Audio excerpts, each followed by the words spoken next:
Imagine a horror icon like Jason Voorhees getting a modern TV reboot.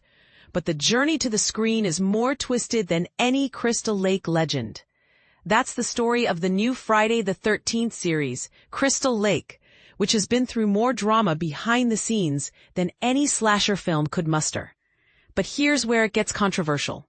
After a high-profile showrunner shakeup, budget battles, and a rights war, the series is finally moving forward, but with a completely new vision.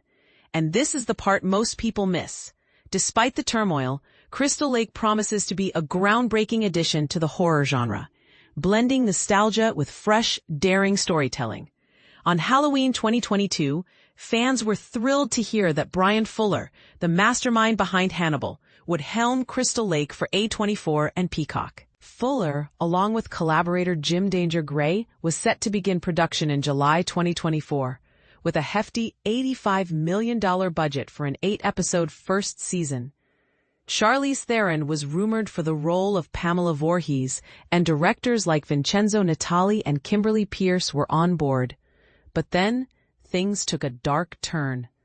The writer's strike slowed progress, and Fuller was abruptly replaced, reportedly due to creative differences and budget concerns. A24 felt Fuller's vision was too ambitious, with the show allegedly 100% over budget.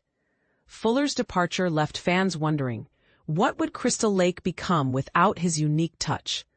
But here's the twist. The series isn't just a rehash of the films. It's a bold deconstruction of the first 4 Friday the 13th movies, reimagining the lore in a way similar to Fuller's Hannibal. Each season was planned to focus on a different aspect of the franchise, starting with Pamela Voorhees' descent into madness after her son Jason's drowning. This approach, however, is now in the hands of new showrunner Brad Caleb Kane, who also leads it. Welcome to Derry. Kane's vision remains under wraps, but he promises a tense, scary, bloody, and satisfying ride. The right situation, once a major hurdle, is now resolved. Screenwriter Victor Miller, awarded the copyright to the 1980 film, teamed up with investor Rob Barsamian to ensure Crystal Lake can use any element from the franchise. This means fans can expect everything from Mrs. Voorhees to various iterations of Jason, even potential space or hell-themed storylines, though Kane's take may differ from Fuller's original plans. Casting has been a roller coaster. Linda Cardellini has stepped into the role of Pamela Voorhees, replacing earlier contenders like Charlize Theron and Claire Danes. William Catlett joins as Crystal Lake's chief of police, Levon Brooks, and legacy characters like Dorf and Crazy Ralph are making their return. Adrienne King, the original final girl Alice Hardy, is also set to appear, though her role remains a mystery. Production finally began in June 2025, with filming in New Jersey, the original movie's stomping grounds. Directors like Michael Lennox and Celine Held are bringing their unique styles to the series, which is set in the 1970s.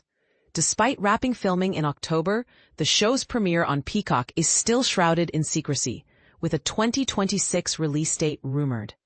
Here's where it gets even more intriguing.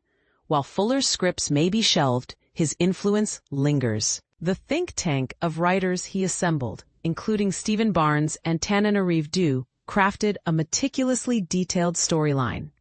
Whether Kane incorporates these elements or starts fresh, Crystal Lake is poised to redefine horror TV. But the question remains, can it live up to the legacy of Friday the 13th without Fuller's visionary touch?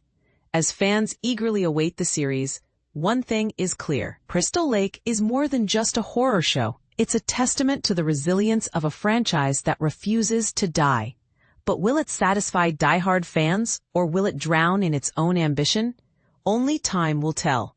What do you think? Is Crystal Lake destined for greatness, or will it be another missed opportunity? Let the debate begin.